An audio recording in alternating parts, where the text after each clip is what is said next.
How's it going, everybody? Welcome to Athletes Militia. I'm Mike, your co-host. We have today Rick Simmons, owner of Iron Mongers Gym. How you doing, Rick? Good. Thanks for having me here. I'm excited to be here. So, Rick, you've owned Iron Mongers for over 10 years now, and located in Vista, California. I have been a part of the gym going on for 3 years now. Rick is awesome when he gives back to the community. I was lucky enough to get an opportunity to come down, work out at the gym, and I've been here ever since. Yeah, I mean, all right, that's good. It's a wrap. No, Mike came down. Obviously, I knew Mike from his work that he did. He was north. I mean, where were you at? You were in Orange County. Orange County, yeah.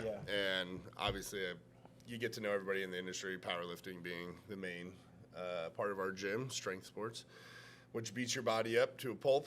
And got to experience Mike's work, and I was like, all right, this is good. I need a guy like this down here, and luckily enough, it just worked out, right? I mean, kind of just lined up for you to come down, and I can't believe it's been 3 years. You've been 3 years? Yeah, it's been 3 years now. Holy cow. Don't be asking for any raises there.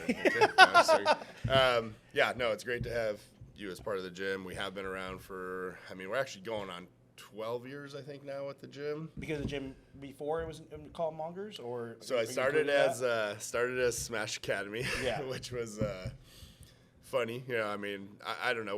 When I first opened it, I wanted it to be more of like towards athletes. So that was cool. I was playing football. I figured, I got started running these like athletic camps at a local Boys and Girls Club, and I just happened to know the maintenance guy there, and he would let me go in. He gave me a key and would let me go in. He's like, just be done by 10 or 11 or whatever it was, and I'd show up with like tires, and I had a Mustang, so I'd be shoving weights in the back. I know that feeling. Yeah, Mike's got a Mustang. And so I'd like shove weights in there, like sleds and everything, just so I could get out there and train these kids. And I built it up to like, probably 40 reoccurring people. And so I was like, awesome.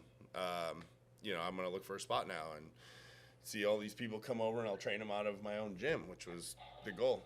And what is that? Is that me? Yeah. You're calling people, man.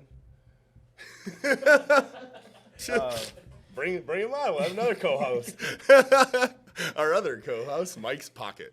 But anyways, so I had reoccurring 40 people. I'm going to open my own spot. Found this small spot. It was about 1,200 square feet.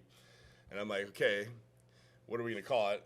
So I came up with Smash Academy because I wanted it to sound like a school, or like a place, kind of like an after-school type thing where they could go and train, and got that going. The thing was, you have 40 people, and you're like, okay, great, all 40 will come over. Yeah, maybe like 4, actually come over at that point. No, it was good. I had a little bit of fun, but we did that. Tried to get in with schools.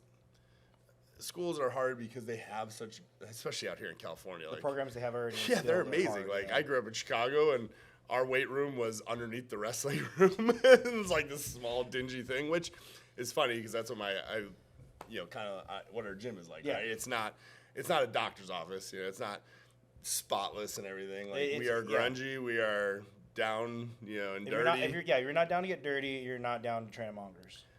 Yeah, sure. You don't have to get dirty. Yeah, you're going to use chalk. We're not going to care if it's on the floor, and there's going to be dust on stuff and maybe a few cobwebs, somewhere around. Yeah, we're a hardcore warehouse facility. That's how it kind of came out to what it is now, which I'll get to. But yeah, so I found it hard to get into schools and get them coming over, kids coming over, and we did, but not as many as I'd liked. But after I kind of got out of football, I wanted to get into something else competitive, which I'm just a competitive person in life. And so I was like, strength is awesome. I'm going to do powerlifting. Found the USPA, which was, they were doing meets at Camp Pendleton, which is really close to us. So signed up, trained for it. I think I did maybe a 6-week, sure, if you want to even call that. I kind of knew what I was doing, but I didn't really have any programs. I didn't work with any coaches at that point. And so went and did it, and I had a great time. I mean, it was awesome. It was super small. 6 people, 10 people? Yeah, we were laying down in the bleachers, in between lifts and stuff, and there was probably about our 10 significant others there. What was that, 2013, 2012? 12, I think, 12? yeah. I believe, yeah. Yeah. Because the last meet was actually on base was what, 2018? No, 17? Yeah, probably about that because we've been Yeah. doing it for 5 or 6 Yeah. years now. And that's when the whole thing changed. Yeah, no civilians could be on base. Right. They made it hard, or they changed their protocols for civilians to get on Pendleton. You used to be able to just go and tell them, hey, I'm going to a powerlifting event. And cool, go through. You know, now obviously there's a lot changed. So USPA reached out to me and asked if they could host it at our gym because our gym sets up. We run a lot of events there, 9 events a year, and it sets up really good for events. And we took it over, and it's been great. I mean, it's obviously huge military, influx up there. Yeah, it's probably one of the most competitive drug tested meets around. Yeah, absolutely. I would say that.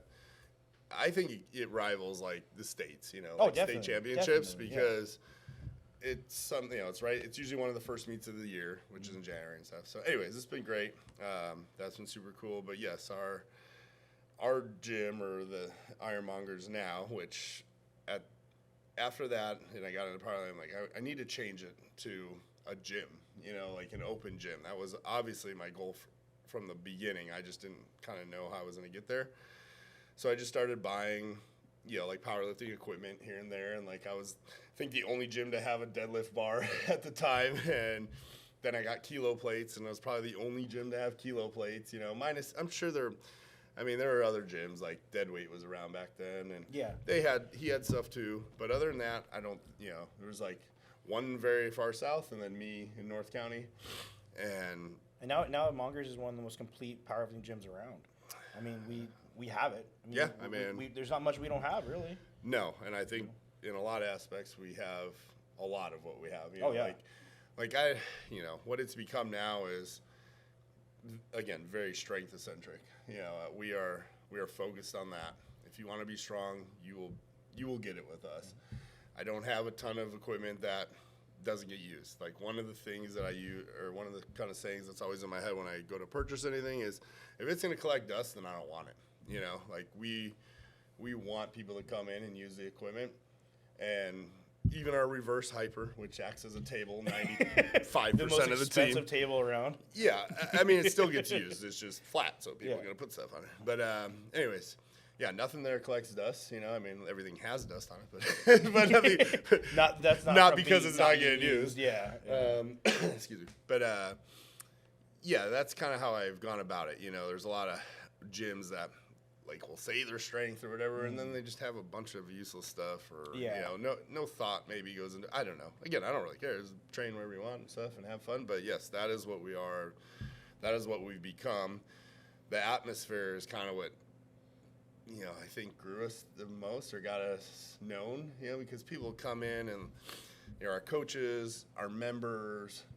I mean, spectators when they come to events, like everybody's behind everybody there. If you are going for a big lift, man, the whole gym will stop, and like I'll be in my office and you can just hear the like energy kind of start going up. So I'll like roll over to the edge of my door and look and see who's going. And, it's a big squat going on or something. It's fun. It gets loud and music gets cranked up, and it's an environment that makes you want to lift. Like if you don't want to, if you're there and you are not like wanting to push yourself, it's you can't do it more than that. Like like if that's not gonna motivate you, then nothing really will. Yeah, I feel again the motivation, the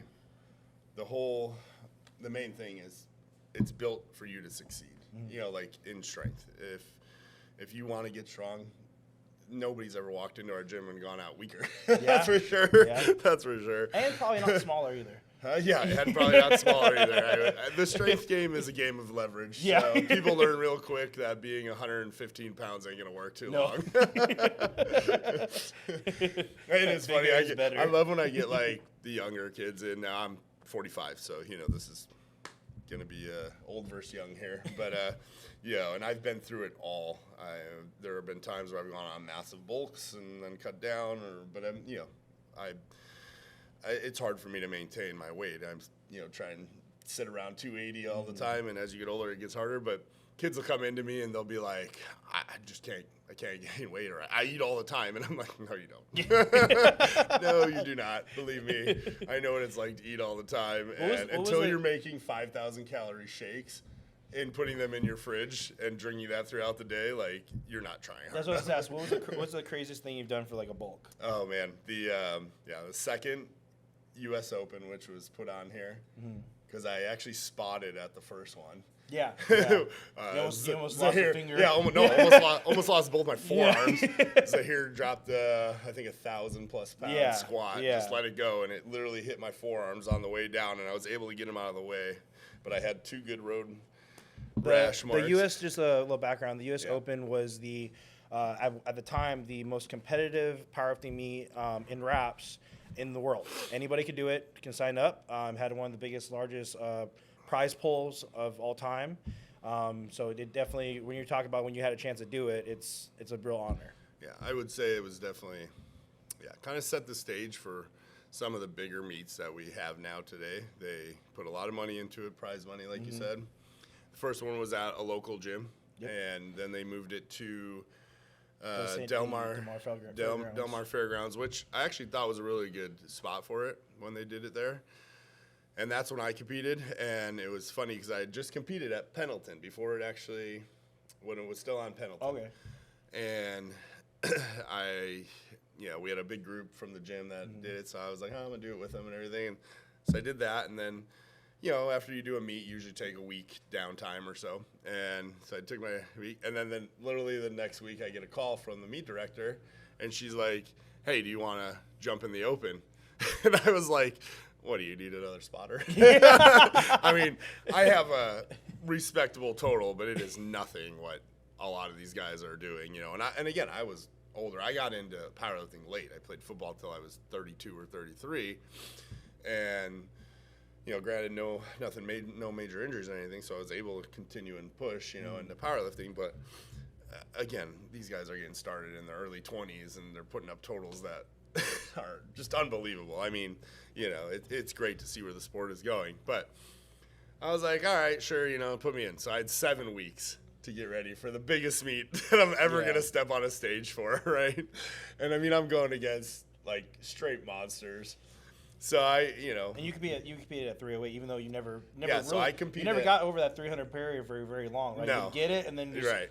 weight will just not stay on you. Right. Yeah. So, I compete in the 308 class, but I walk around at, like I said, 280, maybe 290 at that point, because it was definitely, I just competed, and it is a game of leverage, range of motion. So the bigger you are, usually you're going to have some help there by being bigger. So I was working with Josh Bryant at the time as my coach, who's an amazing coach, and he was like, we got to put on some weight and stuff. Like, we can't be giving up, to these guys. And so, he was the one that, like I said, sent me this.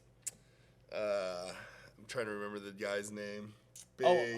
Big bencher guy. Yeah. Man, he was sponsored by MHP. But anyways, he sends me a shake that this guy would do, and it was literally 5,000 calorie shake. James Blakely. Yeah. And he sends it to me, and so I do it, and it's literally just like whatever you have in your refrigerator and your cabinets, just put it all in there and mix it up, and you're good. Yeah. But I literally just put it on the thing, blend it up, take a huge gulp of it, put it in the fridge. Every time I'd walk by my fridge, I would just drink it. So it was like all my normal meals plus another 5,000 calories in a shake that I was doing, which the shake was like heavy whipping cream and honey and oats and bananas and mass gator and ice cream. I mean, it tasted really good. But so anyways, I went from 290 probably, because like I said, I was just coming off of meat, so somewhere around 290 to 306 in 7 weeks. And it was the worst feeling of my whole life. Like, my back pumps were insane. I'd tie my shoes and just be like, have to take deep breaths and everything to walk upstairs. And I was like, this sucks. But my bench felt really good. Squat was pretty good. Unfortunately, where it screwed me was on deadlift because, again, usually gaining a lot of weight really fast, again, changes that leverage point. And I just could not get set with it. Like, I pulled an all right number, but I mean, not what it should have been. But it was an experience, and, now I have that on the resume. So, again, when people are like, I need to put on more muscle or I just can't put on muscle, and I'm just like, you're not trying. Yeah, there's always even more, I was there's like, always more food to be eaten, like always. Dude, and I mean, you're a pro. This guy over here, I mean, they have freaking eating competitions. I've seen this dude take down 4 quad in and outs in like 10 minutes. And I'm just like sitting there nibbling on my double, and this dude's like done. I'm notorious for like when I go out to eat with people, Holy cow. they'll talk and not pay attention when I'm eating, and then I'll be like, I'm done, and they're just like, I just look where'd over it go? and it's like, you'd think somebody came by with a freaking shop vac. Did you ever do the also when Jay Blakely's diet? Did you do the food version, not the shake, which is the? Nope, I just did the shake. So this is another crazy diet he used to do, and he only did it I think a month at a time because it just the calories content is ridiculous. It was like 4 McGriddles plus 4 hash browns, 4 mayos. That was breakfast. Then you would have a candy bar between the meal. Then you would have all you can eat Chinese food with added MSG. Then another candy bar. And then dinner was the largest pizza you could get, drenched with olive oil. With olive oil. I've done that before. Yeah. But I will say, it's not a healthy diet. Let's take 1 second here to say, I'm glad things have changed a lot in our industry. Because obviously, like, and part of it, that shit ain't healthy. No, like, we are in the wrong direction. Exactly. And, a lot has changed. Sure, like, those things work and they can be done for, I'm going to say, short amounts of time because it was a tool necessary to, like you said, if you were like 290, 295, and you're like, I just want to break that 300 barrier, it was used, but you stopped quick. Like, that was useful. I feel a lot of that comes from, again, the gear era where, guys lifted in shirts and stuff, like that assisted in the lifts. Because the bigger you were, the more those shirts end up helping also. So, again, it was a principle that was used and then kind of converted over even to raw, or wrap. But then you had guys that came along like Eric Lillybridge and Dan Green who were freaking jacked and putting up insane numbers, which was good in my opinion because that's how I've always been. Like, I'm fairly lean at 280. I'm not like a bodybuilder by any means, but I'm not, like, you might be able to see some abs on some days, but not on me, not on me. Well, Mike's using those old principles. No, I think Stan Everdeen was the one that really kind of kicked that look good and be strong. Well, and Stan was a bodybuilder, so I mean he had that background. But Stan was honestly that's who I looked up to the most in the sport because he ended up breaking the world record when he was like 45. Yeah. So I'm 45 now, which is crazy. 2,300 pounds. Yeah. 45 years old. I mean, insane, right? And people have gone on to break that now, but I mean, just his knowledge, if you guys are, since we're talking about this, if you guys are out there and you ever want to learn anything about how to keep yourself, healthy inside and out, Stan's the man. I have, been lucky enough to talk with him at expos and stuff, and he was at the Open one year, and so I've got to talk with him again. Not that he'd ever remember me, but just the few things that I talked with him about, it just gets you kind of going down like a spiral or a path, that is good. In a good way, in a good way, because, again, all that stuff we were talking about earlier, it's fun, and you can do it, but it's not something you're going to be able to sustain. I think and by that, I mean in a life and death situation. The earlier stage of the powerlifting, I think definitely the 2010s were definitely hard and fast, everything, eat everything, take everything, do everything. Yeah. And I think people are starting to, slowly realize, if you want to do this, you're not going to have a long time in the sport. You're going to have probably 5 to 10 years, and then something's going to happen. So you want to have a life after that. Sure. You don't want to just. And social media sped all this up. Second we hit social media becoming popular and people showing off their workouts. Again, you see people. Again, like the Eric Lillybridges and Dan Greens hitting these massive numbers, and these, I'm going to say younger kids, but not everybody. Some older too. It was like, okay, pedal to the metal, what can we do? Everything, and I don't know what we can talk about here, but food and supplement usage and Swedish supplement usage. Want to say that? Yeah. All went through the roof, It was crazy to see that, and now unfortunately now we see some of the effects on those people that were pushing it really hard, who aren't even in the game, or they've dialed it back big time, which is good to see. I think everything obviously everything in moderation will keep it going, and you'll have a nice long healthy career. I've been in strength for, I remember working out in my buddy's garage, I think when I was 12, I'd ride my bike over. It was 20 minutes, in freaking Chicago to get to his house. But, it was a half rack in a bar and pull-ups and stuff. I mean, everything's simple in this game, really, to a degree. We've evolved, but we're not really creating sliced bread anymore. No, you can only reinvent the wheel. You can only call a tricep extension, so many things before you start calling it a tricep extension again. Which I think is funny when I do. It's like, the meme where it's like person makes peanut butter jelly sandwich and they're like, reduced jelly, and stuff, and they make it sound all real nice. I'm like, it's a tricep extension, people. I think the one influencer that's like, overhead extension, elbow flexor, whatever. I'm just like, what? It's funny how, like you said, how everything has changed. Because I think when I first got into it, since there wasn't, I started everything in 2014.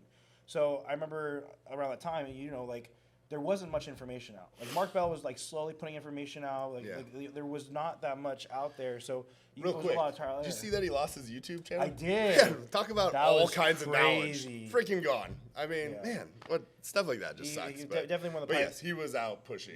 Good information. Yeah, slowly but out there, but working with Stan, stuff like that. Like those guys kind of all got together, and then Mark slimmed down a lot too. Obviously, a lot of people say he kind of jumped the shark at that point, but honestly, it's just people realizing they wanted to live longer.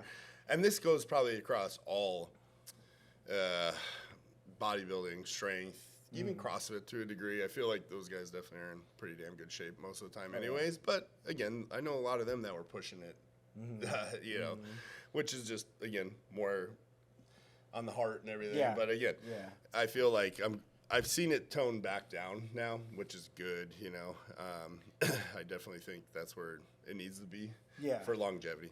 Well, you said, because again, when I first started, it was very simple, but it was very, kind of like everybody was like hardcore. It was all or nothing, all that kind of stuff. And then it got to where it was, I felt the second stage was a little less, people started learning a little bit more because information. Because I remember, prior to being powerlifting, doing strength sports, I never trained. I was a swimmer. I was an all-American swimmer in high school. It's hard to believe, it's hard to believe. You're about to get a story in a second. So anyway, I never did. When I was younger, I played all different sports. But when I got to high school, that's when it was swimming. So but I was always a swimmer from 9 to 19. But high school through college, that's all I did was swim. So I never trained. So me transitioning to actual training with a barbell, I had so many injuries because there wasn't much information out there. Now it's you do one Google search and you will be able to teach yourself so much, and it's just that's all it is willing to learn. Yeah, I do think that is the benefit, right, of social media, all this age of information. Everything's right here. So it makes people think they're experts in it real quick, which, again, I just say stay humble, make sure that you learn. I constantly research stuff. It's honestly, I go down freaking rabbit holes all the time, getting into stuff, and you see all these new things like peptides and aminos and everything. There's, now they're available, and workouts and everything, and stuff. Even ChatGPT the other day. We're sitting at my house, and I compete in Highland Games now, which is I like to call it Celtic Strongman because you wear a kilt and you flip telephone poles and throw bales of hay. But I'm on the verge of hopefully trying to break a world record in one of the events. And I'm like, okay, I threw this 20-pound bag 30 feet in the air. So I asked GPT, I'm like, figure if I can throw a 30-pound bag or 30-pound weight, or I'm sorry, 20-pound weight 30 feet in the air, how high will I be able to throw a 16-pound weight? And it just starts going off, and it gives you the, force production, everything. I still have it in my phone. I saved it. And so I'm like, this is amazing. So then I'm just sitting there talking with the thing and asking him more questions. Now I'm like, fucking Albert Einstein, sorry. Excuse me. I've just reinvented the damn light bulb here, But I'm like, it's amazing what you can use all this technology for. So all my age, just be smart with it, Yeah. But I'm not going to let you get away with this. Who wants a swimming story of Mike here? So, found out Mike swam back in the day, which I swam competitively too. And back in Stone Age. Some other kid, Yeah, you can make fun of me for being older, but Ain't gonna matter when this happens someday. We had another kid in our gym. He's like a young kid bodybuilder. Charles, yeah. So you two were talking or something like that. They're talking about having a swimming race or whatever. And I'm like, whoa, I went in on this. I'm like, how about we each put down $100 and we go, to a local or LA Fitness or something, and we'll race, So he's telling me about all the like video or I don't know. Somehow he's talking about him swimming, and I'm like thinking this is gonna be like something shot on a Nintendo DS or something, video I can't even make him out and or whatever. But all of a sudden that race never happened then.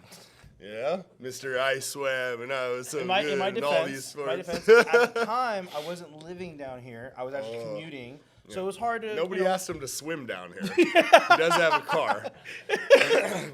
So this could happen. I am. Hey, once it gets warmer, I'm down. Oh, now it's got to be warm. Yeah, it's got to be warm. We live in California. It's freaking warm every day. It's funny. That was hilarious. There's been a couple of things that I've tried to get people to do, like.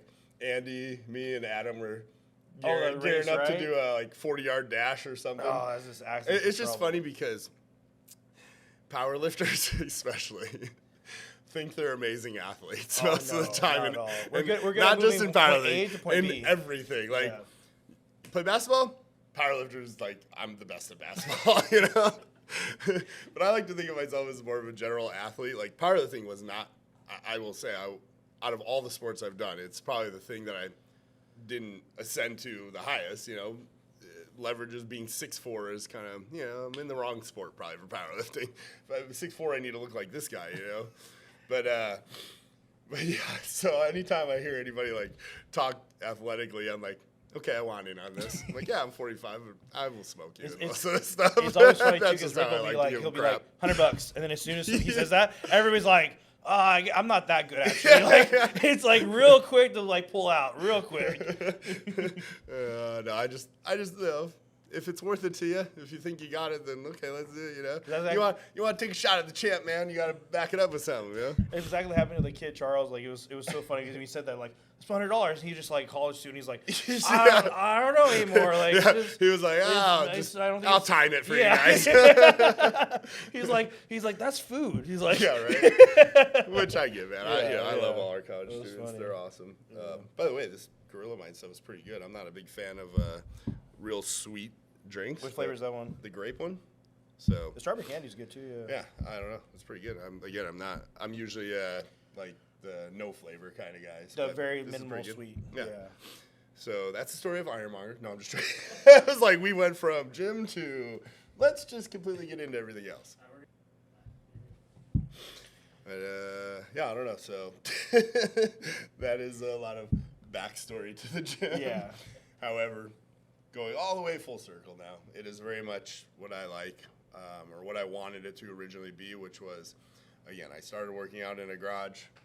I wanted to take that mentality, plus kind of all the great experiences I've had over in gyms throughout the years, which were always niche, small gyms, obviously my experiences in lifting didn't come from LA Fitnesses and box gyms because I just never really worked out. And it's hard. I would say the closest gym I ever worked out was a Bally's, because in Chicago we had a bunch of them, but they're always small. So I just wanted that atmosphere where you're working out with your buddies and you can turn up the music and everybody's in a kind of it doesn't matter what music is on as long as it's loud, or up. The energy would be up. We would be joking with each other. We had no probably program we were following. It was just, if you're going to do 225 for 15 reps, I'm going to do it for 16, and it just kind of went like that. And we just got pretty freaking strong or really good in our sport. We were all playing football. Obviously my career is football and that's my main sport, although I played a lot of different sports throughout my career, but football was my main thing. So it was I just got really strong in that, which that is a whole different strength compared to powerlifting, but that was the atmosphere that I wanted. When you come in the gym, you're accepted, you're going to get pushed, you're going to have friends, because we're all there doing the same thing. When you step outside the gym, you don't have to, I don't care if you guys hang out or whatever, although our freaking gym is flourished so many relationships. Yeah. You know, I mean, we have boyfriends, girlfriends, we got guys that are like college groups that hang out, we got friends that, you know, bonfires. I mean, it's pretty cool to see like all that little stuff kind of just take on a life. There's been a lot of like long-term friendships that have Yeah. developed from the gym because again, it's just the bond you build between, especially something niche. You know, Yeah. like I always feel like the more something niche is, the more you're gonna create friendships because you're not gonna have that many Everybody people has actually that like same idea, Yeah. you know, and that's where I feel like, again, I like that people lift wherever they want to lift. Like if you work out in LA Fitness, good for you. Like Yeah. the more we're in these environments and, you know, taking care of ourselves, I'm gonna root for you. I think with niche gyms, you just get people that are on the same page, you know, so you kind of instantly hit it off with those people. You know, it's Yeah. not like finding out like or worrying if you're going to interrupt somebody's workout or, you know, to ask them a question or something. Like, again, I'll work out usually in the middle of the day when it's slowest in my gym, and still guys will come up to me and talk or ask or, you know. Yeah, you always have a hard time finishing a workout. Yes. But anybody that hears us in the gym, it's fine. I don't mind talking to you guys at all. I love questions and Let Rick alone. Let him work out. there was only one time where I had to kind of put up a thing on like our group, and I was like, "Hey, I'm training for this. Like, I don't mind talking to you guys. Just let me finish, you know, the workout." And that didn't change anything. Glad everybody paid attention to me. No, it was funny. I like it though. Like I said, I've said this in a couple other type interview things. Like, I truly believe I'm extremely lucky. Hopefully you feel this way too. We get to do what I think 1% of the world probably gets to do, which is go to a job or own a business and make a living at it and do something that we love every day. You know, like as stressful as things are sometimes, you know, or, you know, when I started the gym, it was, yeah, you get to work out every day as much as I want, 2 times a day, whatever, you know. It just was slower back then to where we are now, and I spend a lot of time in the office answering emails or paying things or fixing things or whatever, you know, scheduling. The things you probably never thought. Yeah, you'd the have to things do. you never thought you would actually have to do, and now it's that way. Like, it just, yeah. I wish I wouldn't have taken for granted all those times where I did have it, but again, I still love it. Like, I still walk out of my door in my office and see everybody. It's always funny, like Sharing. hearing like a lot of times when we get military guys who are gonna go back to their states and they're like, I think I'm opening a gym, and then you're just like, all right, like sit down. How much time do you got? You know, like, let me tell you all the things that you need to know. No joke. Military guy that trained at our gym, although he moved, hit me up the other day, and he's like, hey, do you mind if I call you? I want to ask you some questions about gym. Thinking about opening one, you know.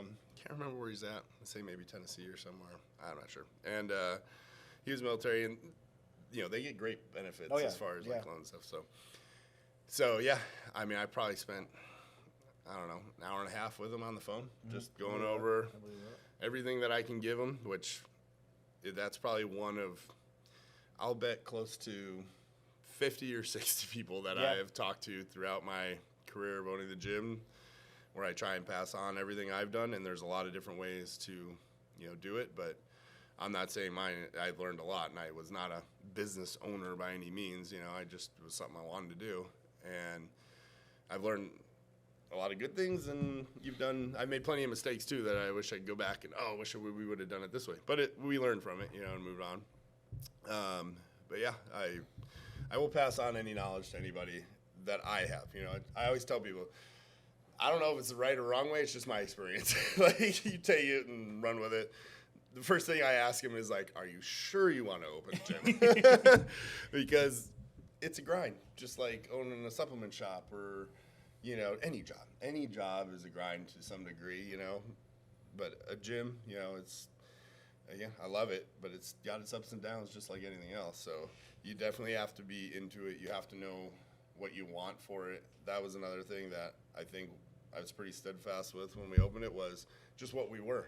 You know, I always tell people, like, what kind of gym do you want to be, or what do you want it to be? And when I started, the first 2 years were incredibly tough. I mean, you know, it was like, what bill are we not going to pay this month to make sure we make the lease and then pay it on a credit card or something like that? You know, eventually, obviously, we made it through that. But I think one of the reasons we did that was because I wanted to be strength, and I wanted to be focused in that, and we stayed to that. Because I had people that came in and they were like, you should do Olympic lifting classes, and you should do CrossFit, and you should do boot camps and everything. And I was just like, that's not who I am. Like, as much as I love seeing people do all that stuff, like, I like watching CrossFit. Like, it's impressive to me. I'm not going to teach a class in it. You know, I didn't know.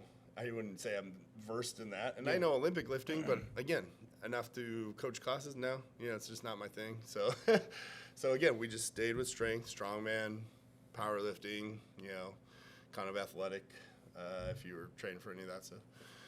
And it worked, you know, like I said, people just started realizing what we were, and I don't know, good things. So, you know, I'm glad we didn't have to do any boot camps.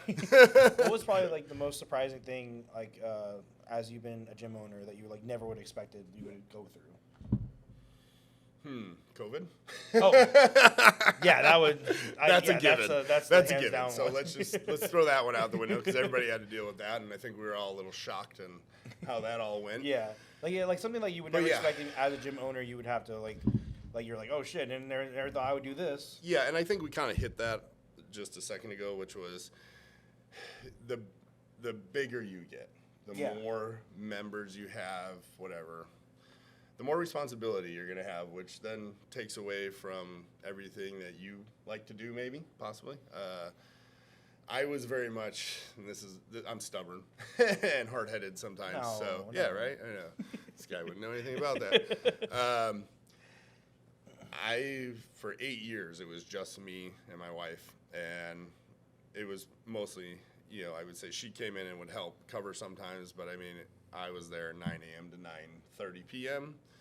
every day, and then Saturdays 9 to 4, because had open one day on the weekend. Finally, we open on Sundays too, but I had somebody to do that. So for 8 years, it was just nonstop and sacrificing a lot of family time, because we had a kid also in that time, and you know, us with our relationship and friends, you know, were non-existent pretty much. So finally, I took on, or Mike D came over, which was awesome. I wanted Mike there anyways, but finally got him over. And I took on a coach, you know, somebody to help out. And then Keith came on, and now we have, 6, 7, 8 coaches? I don't 7, even know. I think. How many of you guys sneak in my gym? No, I'm just joking. No, we have a lot of coaches now. They all chip in. It's what I ask for in the gym. You know, like, they don't have to pay anything, but I need them to give hours to the gym, because that was the most important thing to me, was just being able to have some freedom. It was funny, I was just joking with Rachel, who's our social media girl, and she does great with that now. I said the whole idea when you own a business is to fire yourself from as many jobs as you can. And I said, unfortunately, I keep talking shit to the owner, and yet I'm still here. So I don't know how to do that. But I was very reluctant to hand over anything. Like, even to this day, like, again, we were kind of talking with you guys about shirts and design, right? Like, there is a look, there is a feel to the gym that I want to have, you know? And so sometimes people bring in ideas, and it's just like, that's cool.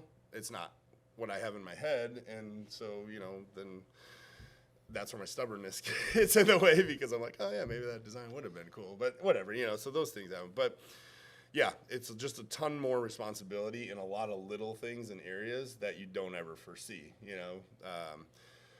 Again, taxes and, you know, being the janitor, being the accounting, being the maintenance, you know, all that stuff. It's just stuff that takes on a life of its own and adds up, and then you have to be I've had to become very good at prioritizing my time. So it's like, you're up, you do this, we come in, we do this, we eat, we do my workout, you know, check in with everybody, go pick up my son, you know, whatever. It's just like everything is on a schedule. Go. And literally almost down to sometimes minutes, you know, like, again, I eat at 11 o'clock. So I could be ready to lift at noon, you know, because that's just the way it has to be, or right around there. You know, it doesn't vary by much, you know, 10, 15 minutes. Everything's kind of scheduled, which is good. I like that whereas before, when I started, like, yeah, it was kind of randomness. Like, I can work out at 4 today because I don't have a client. You know, it's no big deal. But again, that's where I would say the toughest part was just as things grew, how to manage all that, Yeah. you know, and then take on, or let people help out, you know, like what you guys do. You guys do great. We have a great staff. Again, super good with all of our clients and all of our members, which is awesome because that takes a lot off of my plate, where it used to be me doing everything, and then you got to still give to the members, you know, make sure you're kind of checking in with them, saying hi, because it is a small niche gym, you know. Yeah. You know, like, I definitely don't know everybody's name now in the gym, which is a good problem, but at one point, I mean, You knew everybody. I knew yeah. everybody Yeah. in our gym, you know, and I don't remember when it changed, but, you know, I just remember being like, going over to Keith and being like, Keith, who's that? which I do a lot now. Mike, hey, is that person, did they sign up? I'm like, oh yeah, they signed up weeks ago. Cool. Hi, I'm Rick. Let me introduce yourself. But, you know, You're like, tell me this person goes here so I don't kick him out right now. yeah. So, you know, luckily we've never had any major problems at Yeah. the gym, but yeah, it is kind of funny when you just look at the life of the gym and just Yeah. all the things how it started and where it's at now. But yeah, there you go. It's crazy too. Like I've only seen pictures, but I've never seen the actual. Like I never got a chance to see your first spot. And so how small it is yeah. versus, you know, now where, you know, how big it is now. Where like again we host some of the biggest meets, you know, capacity wise, and just in San Diego in general. You know, or I would say in California mostly. You know, like they're huge. I mean, I like to think of us as like a hub for powerlifting. Oh, definitely, yeah. For sure. I would love to grow our strongman, but I'm going to give it up to Dave at Grinder. He has got an amazing strongman facility down there and coaches, so I like to give, you know, credit where it's due. And Dave does great things for strongman down there. In fact, I hope we can grow our strongman to be something like that too, and we are. You know, we work on growing certain parts. Slowly, but surely, yeah. powerlifting, I definitely think, like, you know, we've been around a long time. We're known. Definitely West Coast, if not all the way. I mean, even when I do Highland Games now and I travel, like I was in Florida, and people are like, oh, yeah, I follow your gym. Yeah, that's cool. Like when you're completely across the country. Yeah. And somebody is like, I follow your gym on Instagram or whatever, and I see you guys. That's cool. You know, that's awesome. So I still remember, like, when I've traveled for competitions and coach and seeing someone with a gym with a shirt, and it's cool. I remember one time I was like, hey, look, this guy got a shirt, and you're like, where the hell? Like, yeah. You know, like you wouldn't expect it, you know, like, but it's always kind of Dude, cool I was to at see. the pumpkin patch, and some girls wearing one of our OG shirts, which is, you know, our saying is built with heavy weight. Like, that is kind of my catchphrase, and that's what we are, which I like it. It's got just the logo on it, block font, again, the most basic design, but it sells, and it's, you know, always out of stock. But we're literally picking out our pumpkins this year, and this girl who's just walking has it on. And I'm just walking by, and I'm like, nice shirt. And she just kind of like looked at me and just kept going. And my wife laughed. She's like, she probably has no idea. Yeah. She just met, or you're the owner of the gym, you know? I'm like, probably got it from a secondhand store or something. I don't know.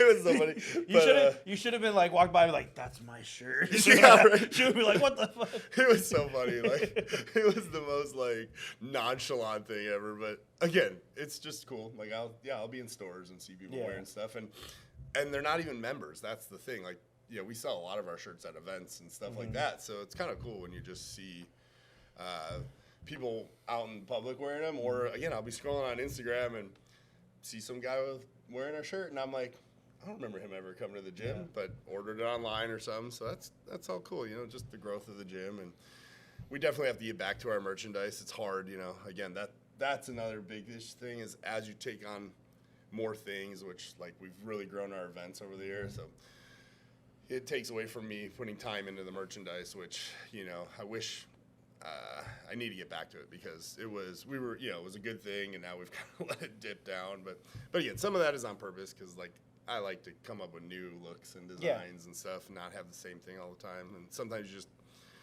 you know, kind of like a writer's block, artist block. You just don't have a good design, so we'll wait. And it's so different too. Like I feel like what people want now, like oversize everything, and just, you know, it comes and goes. Like, but like you said, I don't get that, by the way. Does everybody like? I mean, do you like the oversized stuff? oh no, You guys I'm like already oversized? big. What do I need bigger shirts for? I'm You like- know, My thing with it is like we work so hard to look good, right? Yeah. Like, again, let's be honest. Let's just we don't need to hide and pretend or anything. Like, we do this obviously for aesthetic reasons too, you know, like powerlifting. Sure, they're probably not the most aesthetic people out there, but again, they're still big and they look good in my opinion, you know? Yeah, exactly. And so when I see like these bodybuilders and like, again, people that have great bodies and they're wearing these gigantic shirts, I'm just like, I don't know. Like to me, I'm like, it's just a phase. I think everything is. Yeah. Everything is. Yeah. I just think it's like a funny phase. So like it's an interesting one. It's almost like an oxymoron. Yeah. Well, it's just so funny. We went from stringers to like stringers, which was like barely any clothing, and now we're wearing tents. Yeah, you know, totally. And I'm just like, you know, we did one shirt that was a little oversized. You know, it was fine. It sold. It was good. It's the shirt I wear the least though, because like again, I want something that's fitted. Plus, it's just hard for me to find like clothes being taller and bigger. You know, and I know what it's like for you because you're just gigantic. But it is like some of these trends. It's hard for me to jump on them and put money into it because I'm like, okay, I don't really like that. Yeah. But I get it, like to some degree. Like I understand the trends. I'm just not a trendy guy. I mean, I literally wear the same crap every day. Well, because you've been in this industry for so long, you see what actually, like you said, trends, and then what comes and goes, and actually like is consistent. And what's consistent is, like you said, you look good, you're dressed good, everything's gonna like fit a little bit more actually appropriate, you know? Yeah, for sure. Well, you have what you like, right? Yeah. And then you have to remember not everything circles around you as much as you want it. But, you know, some trends are funny. I'm like, you know, everything comes around, right? We'll probably see bell bottoms again in 10 years or 5 years, who knows, which is hilarious. Or Jenkos. Or something, I'm waiting for the MC Hammer era to come back, to be honest with y'all. I mean, I rocked that in grade school, so, yeah. The Reeboks with the Velcro, which those are actually kind of back. Yeah, I saw those the other day. Nike made a pair, and I was like, but definitely the parachute pants. We need to get those back. I would not be surprised with this, like with the amount of people wearing like this whole new like slipper trend with powerlifting. Like everything's a slipper, like it's a Velcro. This, yes. It's like I'm surprised. I'm not surprised we don't get more of that, like in actual shoes, like you know. Yeah, I mean, I feel like again, it's a lot of things are just becoming like ease of use. Yeah. Like, Oh yeah. What requires the least amount of energy? Well, a croc. All right. Yeah. Well, those will be popular. A shirt that's gigantic, so I can just throw it on and it doesn't matter. Yeah. I'm just like, I don't know. There's something. Again, I grew up in Chicago, and it's definitely. I'm not gonna say it's like LA trendy, but there's a trend, you know. And so it was, you know, when I would go out or we'd go out to like dinners or nightclubs or whatever when I was younger, like you dressed up, you know. Here, I remember when I moved out here and I went down to PB to go out, and I like freaking, you know, like look good and dressed up, whatever. We get down there and it's like jean shorts and flip flops, and I'm like, what the hell is going on here? Like, you know, do these people not respect the look good part of, you know, going out? But it's just different scenes, right? Mm-hmm. And I just feel like it's like that with trends. Like it's different scenes, you know. What are you gonna do? I mean, I'm still gonna cut off my sleeves on all my shirts. If anybody knows me, I freaking hate sleeves on my shirts. So those arm restrictors, as I like to call them. But yeah, I mean, that's just, hey, more power to you. Do what you love, you know. Yeah. And if you like it, good for you. Like I said, if you're training, I should say, then I'm even more behind you because, you know, I just think that is something that everyone should do in life. You know, there's so many studies on how good lifting in any regard is. So just keep doing it, people. You know, don't get away from it and wear your big baggy shirts if you want.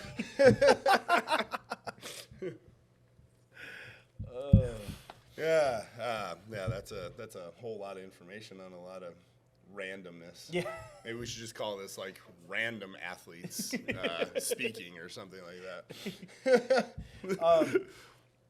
Usually when you were coming up in sports, did you do much supplementation, like just so simple like protein powder, aminos? Like what was your go-to like when you started with football and going up? Creatine. Yeah, I actually even didn't do a whole lot of protein because luckily I came from a family that liked to cook. You actually ate it. Yeah, and like my heritage is definitely a lot of Italian, Irish, a lot of European, but Italian is a big part of my background. So I was blessed with a lot of that food, which is great for putting on weight. Tons of spaghetti dinners before football, you know, on Friday nights or whatever. So I kind of just grew up with that. But creatine, man, that was the first supplement that I can remember, like religiously taking. And, obviously look at it today. I mean, we're talking It has the most studies of 20 plus years. Yeah. Well, no, God, even more, 30 years probably, because I think I started taking creatine when I was like 15 or something, So who even knows, like, at that point, they probably didn't even have much study on it. Yeah. Like, probably studied Yeah. my growth. I probably would have been 7 foot. No, I'm just joking. All the energy drinks probably did that. But yeah, no, creatine. I did start taking protein when so when I was playing football, one of my coaches was like, you got to put on weight, because I was a little light, like when I was in high school. I wasn't actually big until I got towards the end of high school and then out of high school. And then I started putting on weight and really working out with a program and stuff, having coaches that were, obviously it was their job to make sure I'm going to say what I think all athletes are, is weapons on the field. Like, that's what you are, And so as I continued playing football and stuff, like, again, I had to get my weight up. So that's when I got introduced to protein and then mass gainer. Probably was like, I did probably more mass gainer in the beginning before just regular protein. Once I got my weight up, then protein, because... It was like Medrex, like probably like the most popular brand at the time. Man, I'm trying to think. Celtec was around too. Celtec. Yeah, they were pretty big because they were advertising and everything. Yeah.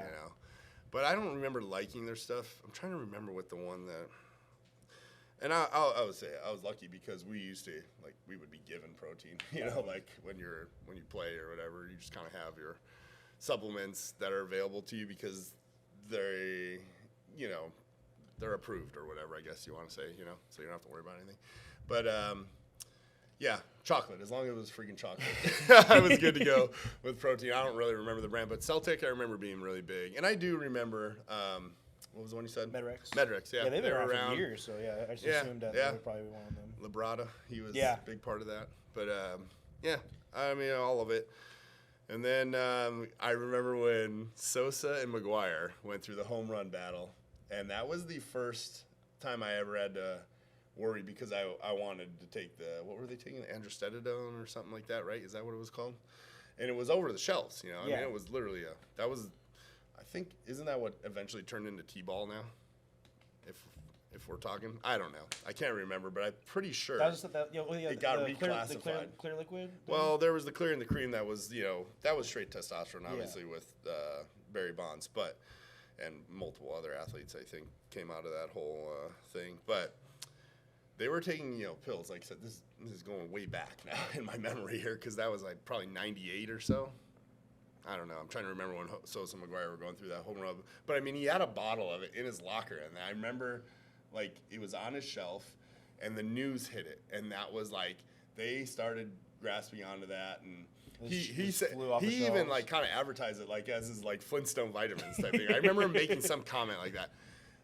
The next, like, week, like, I'm looking for this stuff, because now it's out there, what he's taking, right? And again, it was a steroid. Like, it has definitely been classified as a steroid. So that was, like, my first introduction to it without even knowing, like, in fact, we had to stop it because they got on us real hard, real quick about it. Oh, yeah. Well, just that it could pop, and stuff. So it was like a 3-week run that I did of it. What's crazy is my bench went from 225 to 275 for reps.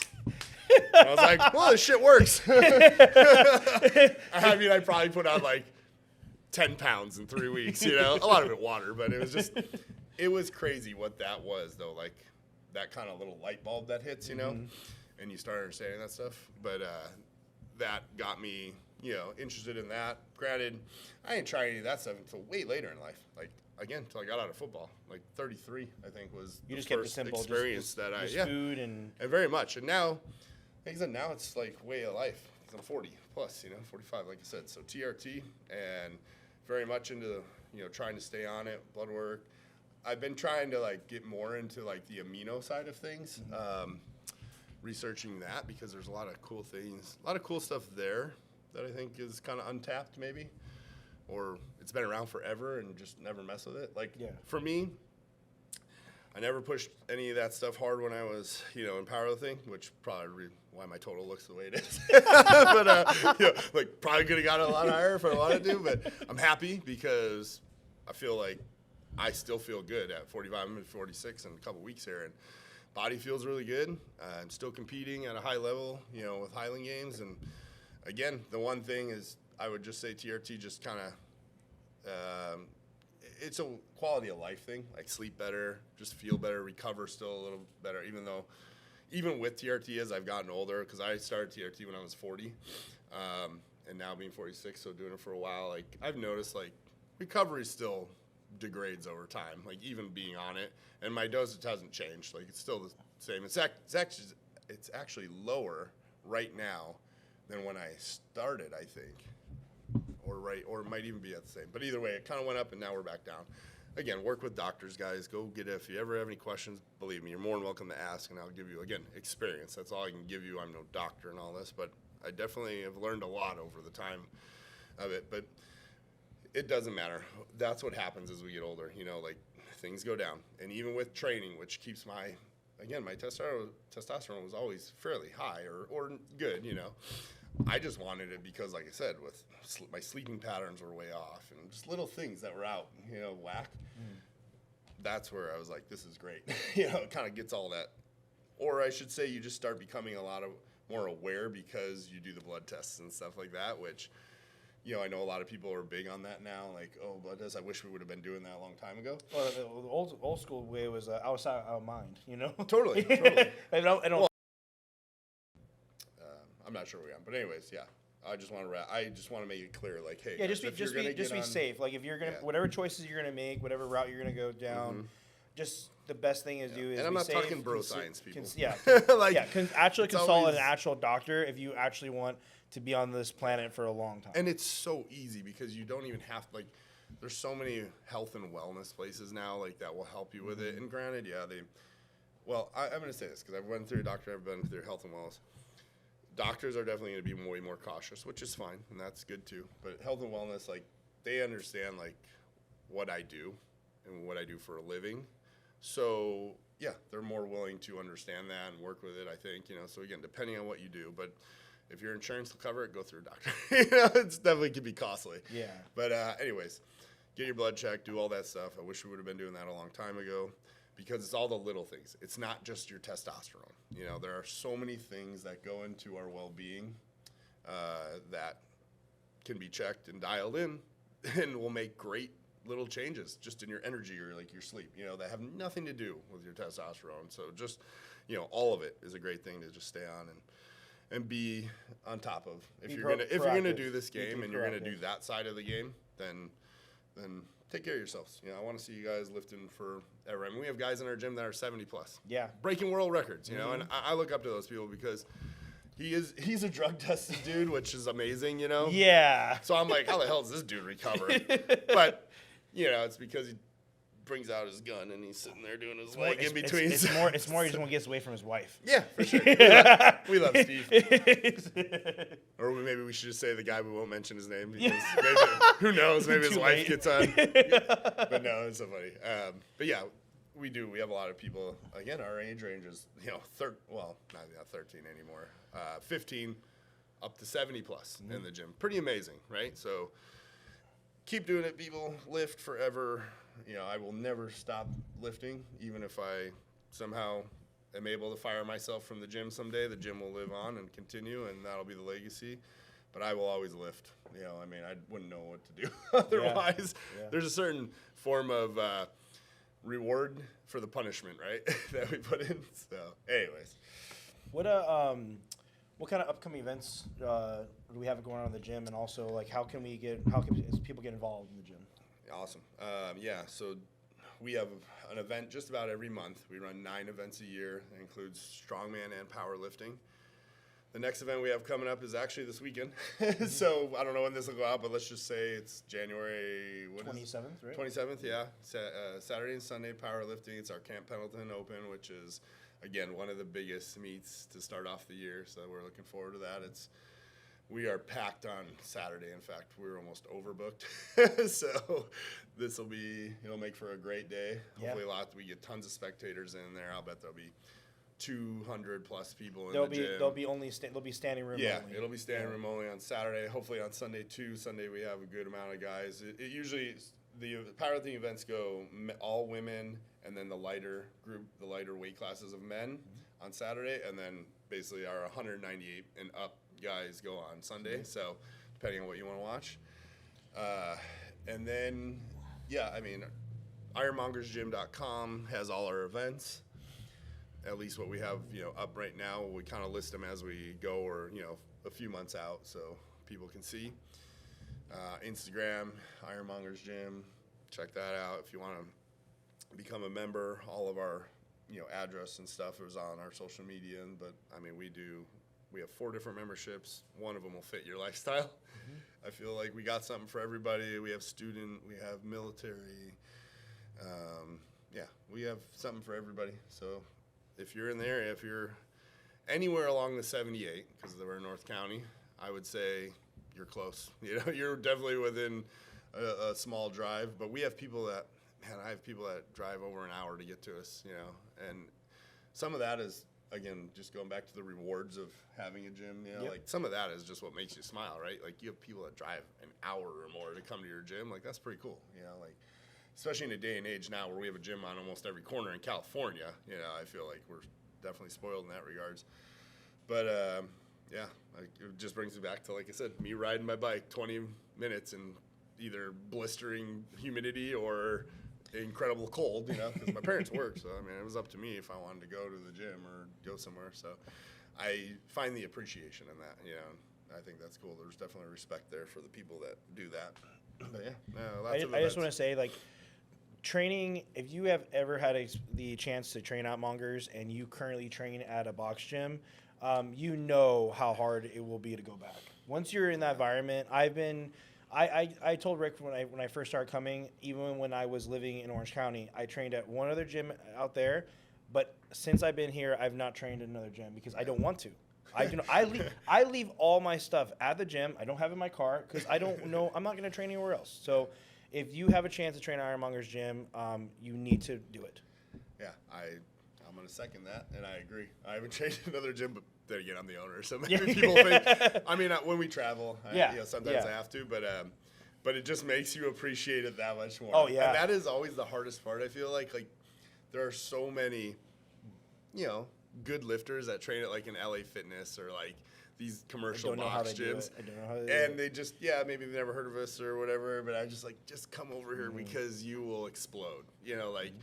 A lot of these people have talent or have this like strength that you see in them, and I'm like, okay, now if you come over here and you dial in your technique because you got people who are behind you and ready to help, versus just doing it on your own or even with a couple buddies at an LA Fitness or something where the equipment is definitely, you gotta remember, it reminds me of Armageddon, the movie. There's a line in there where he says, we're sitting on 50,000 gallons of rocket fuel put together by the lowest bidder.